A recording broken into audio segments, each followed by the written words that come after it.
Convido os irmãos a abrirem suas Bíblias lá para a carta aos Colossenses.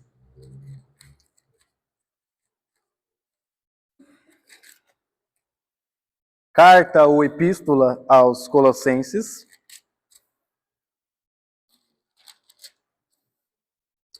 Nós vamos ler esta noite do versículo 1 ao 8, tá bom? Colossenses 1 ao 8. Assim diz a palavra do Senhor. Colossenses 1 ao 8. Paulo, apóstolo de Cristo Jesus, por vontade de Deus, e o irmão Timóteo, aos santos e fiéis irmãos em Cristo que se encontram em Colossos. Graça e paz a vós outros da parte de Deus, nosso Pai. Damos sempre graças a Deus, Pai de nosso Senhor Jesus Cristo, quando oramos por vós, desde que ouvimos da vossa fé em Cristo Jesus e do amor que tendes para com todos os santos, por causa da esperança que vos está preservada nos céus, da qual antes ouvistes pela palavra da verdade do Evangelho, que chegou até vós outros, como também em todo o mundo está produzindo fruto e crescendo. Tal acontece entre vós, desde o dia em que ouvistes e entendestes a graça de Deus na verdade. Segundo fostes instruídos por Epáfras, nosso amado conservo, e quanto a vós outros, fiel ministro de Cristo, o qual também nos relatou do vosso amor no Espírito. Pai Celestial, mais uma vez eu chego diante do Senhor. Ó Pai, me perdoe os meus pecados. Perdoe as minhas iniquidades, perdoe os meus olhos, os meus lábios, o meu coração. Perdoe-me, Pai, por tropeçar, Pai. Perdoe-me por tropeçar na mentira. Perdoe-me, Pai, por errar, ó Deus, pecar com os meus lábios. Perdoe os erros que cometi na aula passada. Ó Deus, me ajude, Pai, por favor, por meio do Teu Santo Espírito. Careço da Tua sabedoria, Senhor, para explicar a Tua palavra. Senhor Deus, não me deixe falar, ó Pai, o que eu acho, o que eu penso, mas me ajude, Pai, a falar o que o Senhor diz. Por isso que eu me cale, ó Pai, quando eu não souber. Dai-me essa humildade, Senhor, de dizer eu não sei. Me ajude, Pai, a depender do começo ao fim da Tua palavra. Dai-me o Teu discernimento, Senhor, mas também eu peço a Tua santidade, para que eu não venha tropeçar no meu falar. Purifica-me de toda iniquidade. Purifica o Teu povo nesta reunião. Ó Pai, o Senhor sabe a luta do Teu povo, o Senhor conhece os corações aqui presentes, o Senhor sabe o que cada um passa, mas também o Senhor sabe os nossos pecados. São eles que nos separam de Ti. Por isso, Pai, purifica os nossos corações, purifica as nossas mentes, purifica o nosso ser, Pai, para que possamos prestar um culto agradável a Ti. Não nos deixe se conformar, Pai, com as nossas vidas, mas nos ajude a se conformar com o Senhor. Novamente eu peço, limpa-me, Pai, para que seja usado puro diante do Senhor. Tem misericórdia de mim. Por favor, Pai, que toda a glória dessa mensagem seja dada ao Senhor. Em nome de Jesus. Amém. Tá bom? Como eu disse aos irmãos, nós vamos hoje iniciar um estudo expositivo na carta aos Colossenses, ok? Eu já trouxe esse estudo bem no início, quando eu estive aqui, mas como vocês, eu também não lembro, né? Então, sempre bom poder trazer a palavra de Deus para os nossos corações. O que eu vou fazer desta vez é diferente do começo. Nós, no decorrer da exposição, nós veremos alguns detalhes históricos, tá bom? Na mensagem passada, lá no passado, eu mostrei os slides e tal, mas dessa vez eu farei algo diferente. Nós, pelo decorrer aí da mensagem, vamos vendo o contexto histórico da epístola, tá bom? O que eu vou fazer também agora, vou dar só uma pincelada, um panorama, só para nós sentirmos um pouco do texto, tá bom? Data e local. Essa epístola, essa carta foi escrita, alguém sabe? Na prisão, ok? Foi uma carta escrita na prisão. Data, provavelmente 60 a 62 depois de Cristo. Fundador da igreja em Colossos. Possivelmente foi Epáfras, tá bom? você pode estudar lá o contexto histórico. As pessoas acreditam, os teólogos acreditam que Paulo não foi o seu fundador, não foi o fundador da igreja ali em Colossos, e sim Epáfras, ok? Como essa igreja veio a existir? Provavelmente nos 2 anos, no ministério que Paulo teve lá em Éfeso, Atos 19, 10, tá bom? Então, o fundador da igreja aí, o possível fundador da igreja em Colossos, eles apontam aí Epáfras, tá bom? A cidade de Colossos, é legal depois você poder aí estudar. Vocês têm um mapinha aí na Bíblia? No fundo da sua Bíblia? Vamos abrir lá para o mapa, para vocês verem? De preferência na viagem aí de Paulo, tá bom? Nas viagens missionárias de Paulo.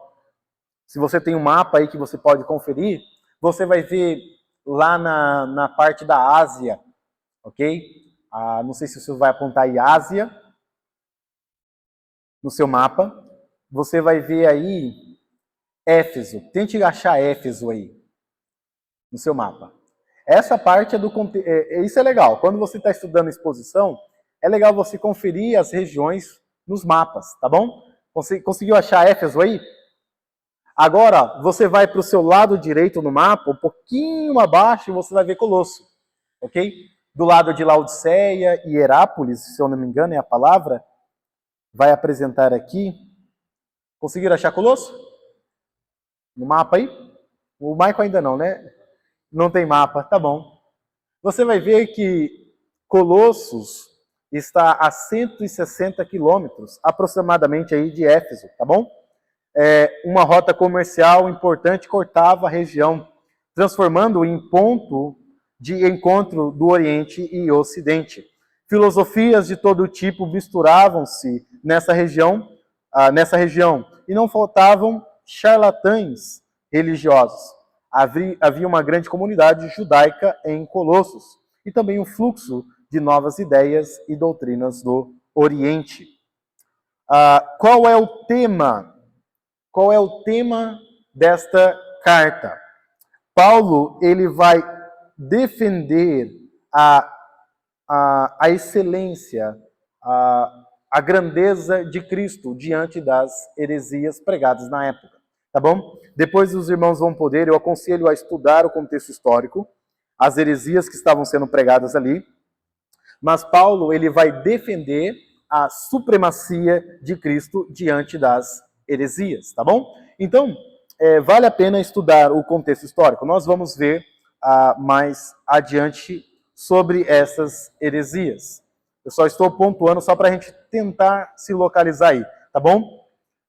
A heresia que provavelmente estava sendo propagada naquela época se chama gnosticismo, tá bom?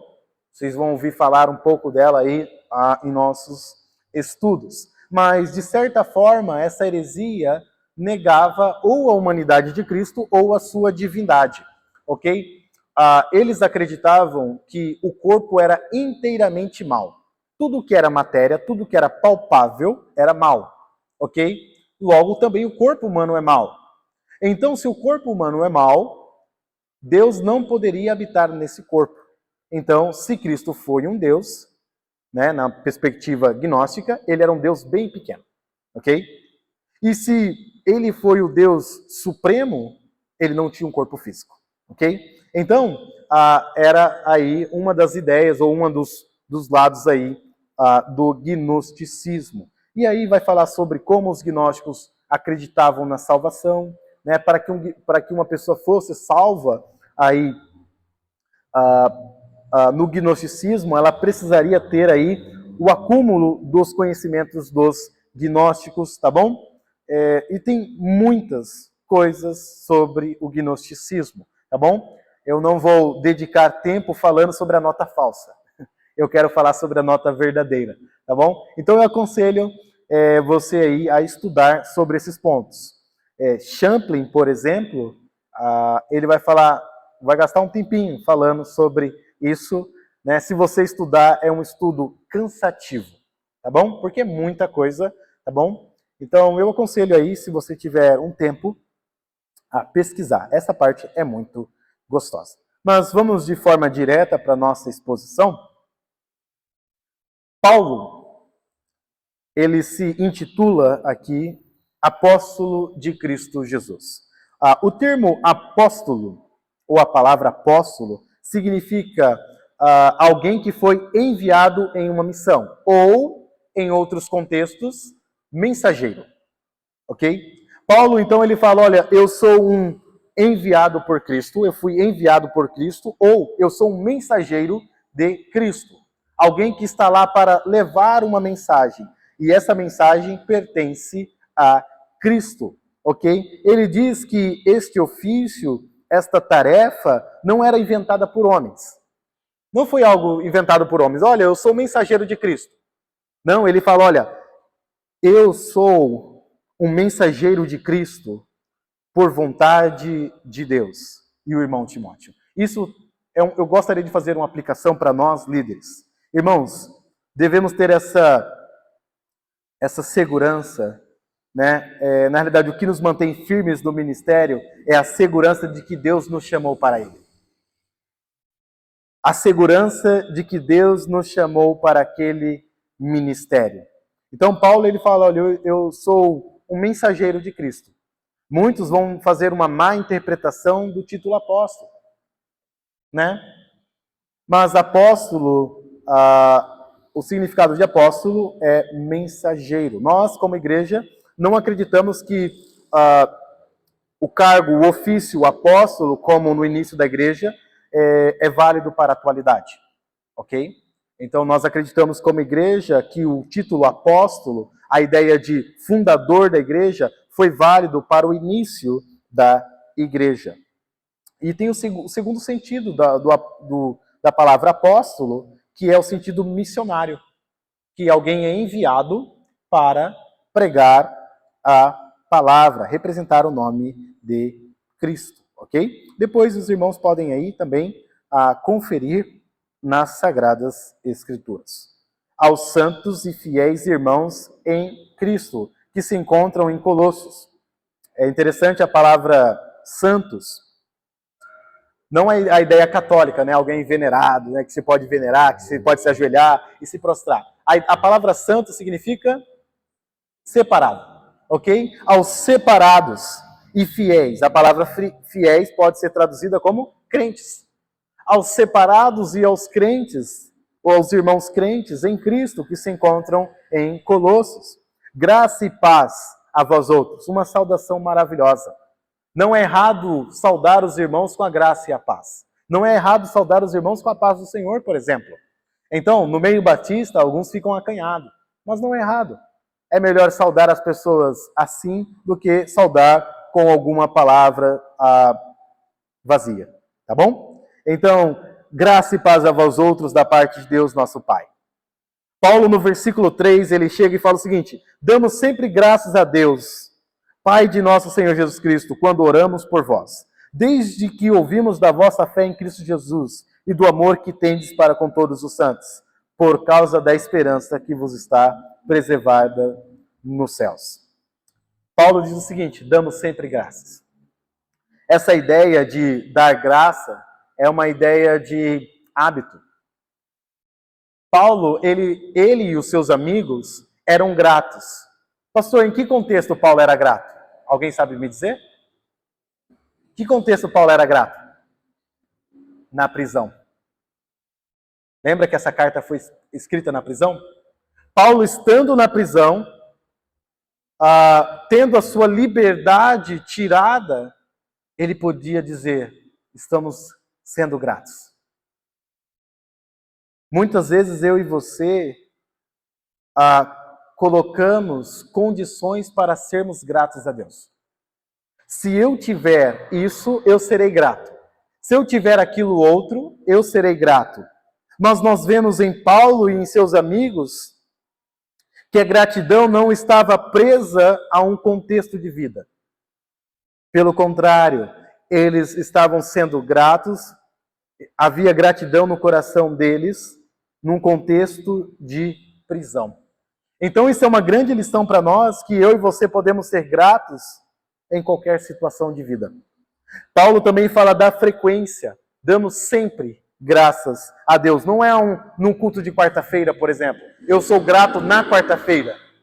Eu sou grato no tempo da aula. Não, eu sou grato sempre. E Paulo, ele está agradecendo. E aí mostra a quem ele agradece. Paulo não dava graças ao vento. Obrigado, que dia maravilhoso. Né? Ou obrigado. Nós vamos entender o que ele estava sendo grato. Mas o texto nos diz que ele e os seus amigos eram gratos a Deus. Então, a Deus, irmãos. Ele é digno da nossa gratidão.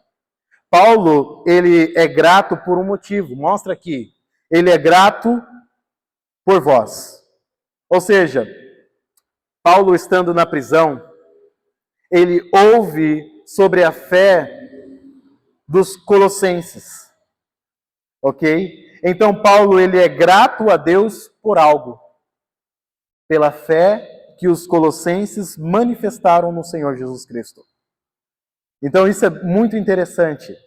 Né? Ele é grato a Deus por algo. Então nós temos algo a ser gratos também. Às vezes nós pensamos em objetos, né? Olha, eu sou grato pelo meu carro, eu sou grato pela minha casa, mas também, irmãos, nós devemos ser gratos pelas pessoas. E gratos por aquilo que Deus está fazendo. Paulo, ele reconhece que Deus é aquele que está transformando vidas. Eu sou grato a Deus porque eu estou vendo Deus atuando na vida de vocês. E é isso que isso deve também nos incentivar. Eu devo olhar para esta igreja e encontrar nela motivo de gratidão. Eu falo, olha, eu estou vendo Deus agindo na vida de vocês. Eu estou vendo Deus agindo na vida de vocês. Ó Deus, obrigado, porque eu estou vendo a tua mão bondosa guiando as vidas. E não é um dia da semana, é sempre. E Paulo, você vê isso, ele sempre agradecendo. E aí ele fala o momento que ele era grato na oração. Você vai ver também, se eu não me engano, até mesmo em Colossenses. Sim, isso vai ser mais para frente. Lá no versículo 2 do capítulo 4, ele diz o seguinte: perseverai na oração, vigiando com ações de graças.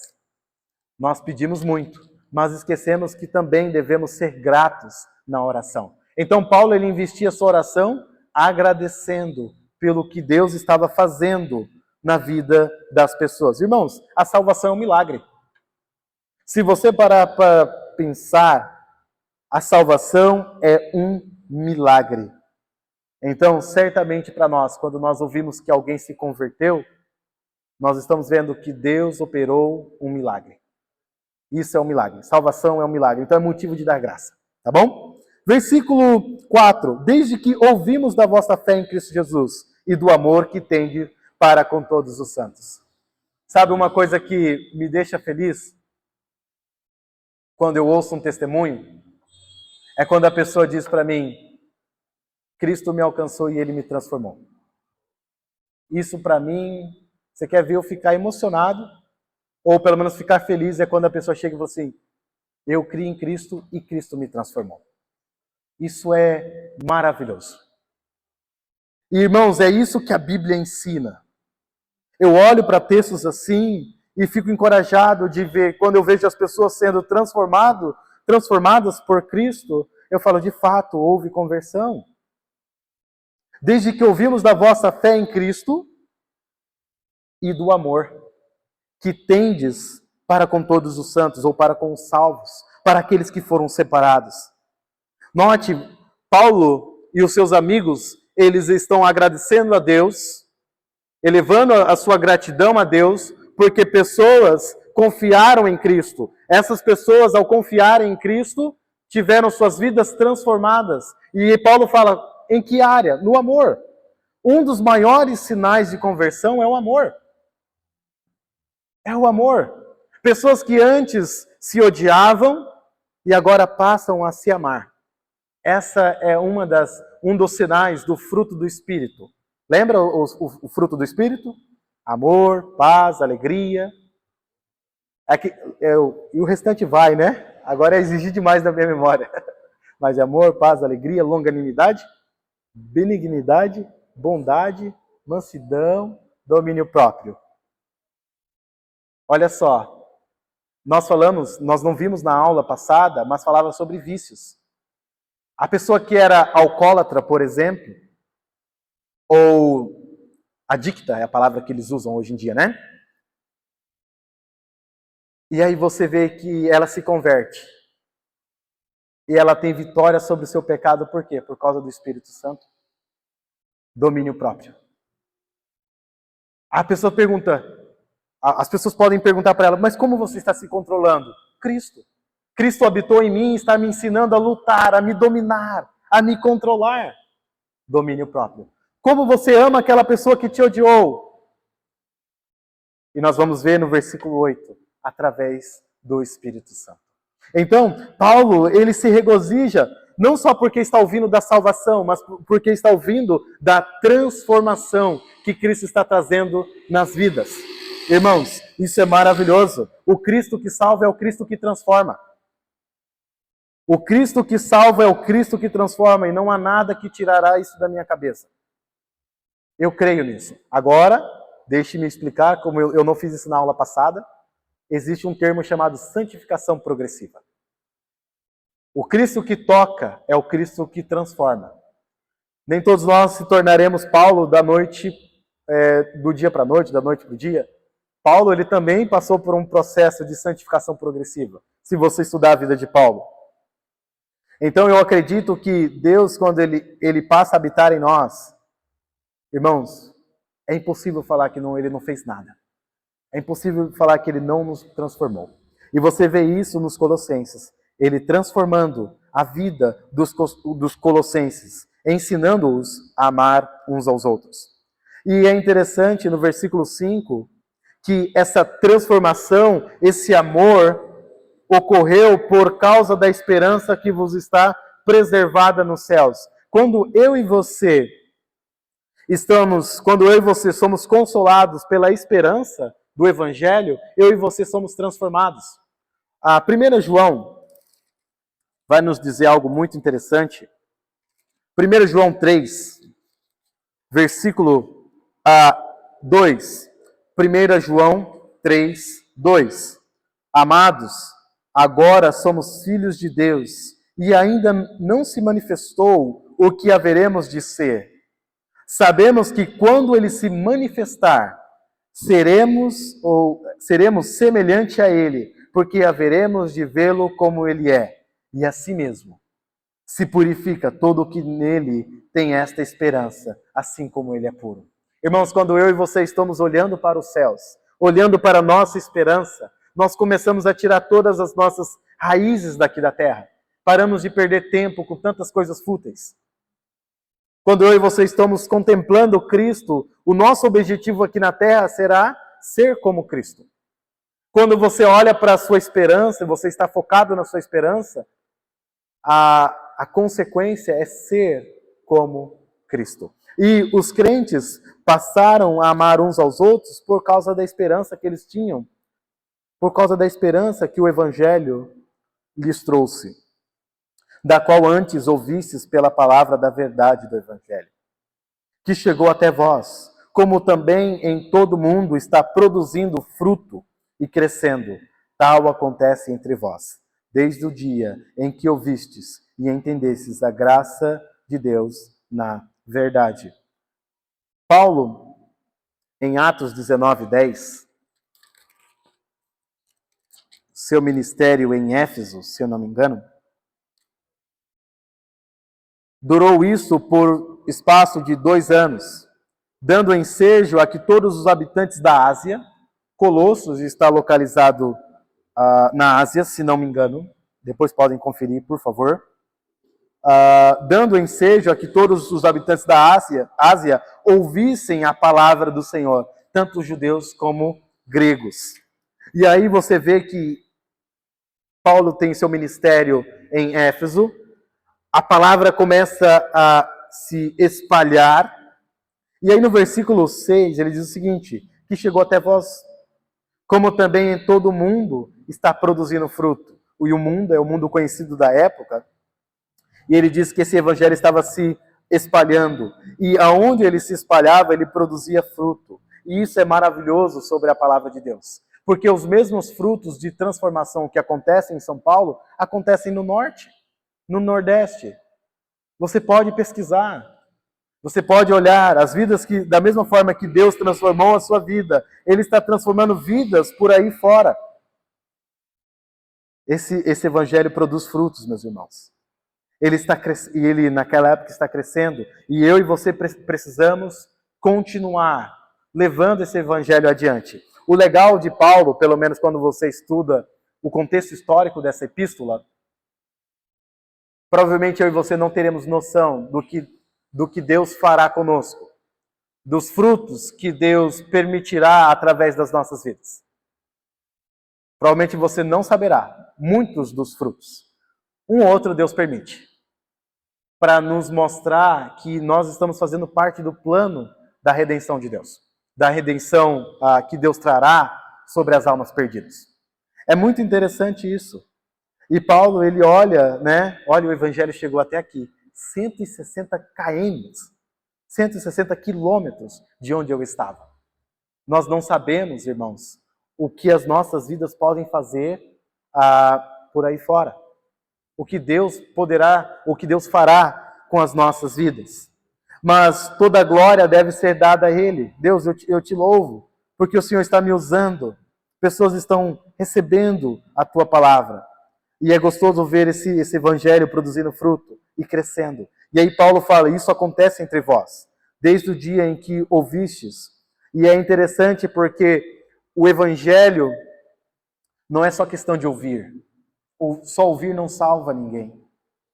Esse evangelho precisa ser compreendido, e essa compreensão é doada, é através de Deus. Quando você lê Atos capítulo 16, é muito interessante. Existem dois papéis, o papel divino e a resposta humana. A resposta humana é a fé, ok? Mas esta fé é o trabalhar de Deus em nossos corações, ok? Quando você vai para Atos 16, nós vemos aqui a explicação nós vemos o aspecto divino na conversão de Lídia. Atos 16, 14. Certa mulher chamada Lídia, da cidade de Tiatira, vendedora de púrpura, temente a Deus, nos escutava. Até aí, muito bonito. Gostoso. Mas agora vamos ver o que? O agir de Deus naquela pregação. O Senhor lhe abriu o coração para atender as coisas que Paulo dizia. Irmãos, os frutos do nosso ministério não vêm de nós. É Deus que abre os corações. É Deus que convence. Porém, nosso papel é pregar. E aqueles que ainda não creem no Senhor Jesus, são convidados ao arrependimento. O homem tem responsabilidade. Deus fala, arrependei-vos, convertei-vos, para que sejam cancelados os vossos pecados. A palavra de Deus nos diz isso. Amados irmãos, Paulo mostra esse aspecto de ouvir e entender a graça de Deus. E quando você compreende a graça de Deus, saiba que isso é agir de Deus, foi o agir. Saiba que quando você compreendeu a graça de Deus na sua vida, a salvação, a mensagem do Evangelho, saiba que no dia que você entendeu isso, que você ouviu isso e entendeu, foi o agir de Deus. Não foi você, não foi sua capacidade cognitiva, mas simplesmente Deus se revelando a você. E é Ele que deve receber a glória. Segundo fostes instruídos por Epáfras, nosso amado conservo, quanto a vós outros, fiel ministro de Cristo. Já falei isso há um tempo atrás, o pastor Jorge já falou isso. A palavra ministro significa o quê? Servo. Servo. A palavra, se eu não me engano aqui, deixe-me ver para não falar heresia, se você tem aí, é a palavra diácono. Se você tem uma Bíblia aí que possui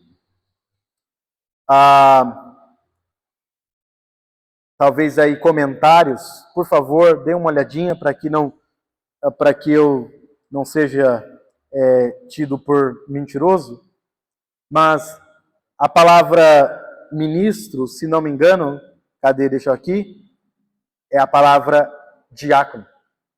Diácono, certo? Um diácono, irmãos, é um servo. Agora, em muitos contextos, e talvez em algumas igrejas, o diácono parece um autoritário, um ditador. Mas não, o papel do diácono é papel de servo. Ministro, se você é ministro de louvor, se você é ministro de alguma coisa, saiba que esse título significa servo. Então, tomemos muito cuidado com os títulos que nós usamos. Eu sou ministro. Tá, você sabe o que significa ministro? Não, você é um servo. Então você não está lá para ser servido, mas para servir. Mesma coisa nós, líderes. Nós não estamos aqui para sermos servidos, mas para servir. Paulo fala que Epáfras era um servo, um fiel servo de Cristo. E por último, para nós encerrarmos, o versículo 8, o qual também nos relatou do vosso amor no Espírito. Irmãos,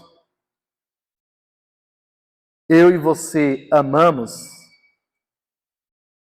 porque o Espírito de Deus, a Santíssima Trindade, está operando em nossos corações.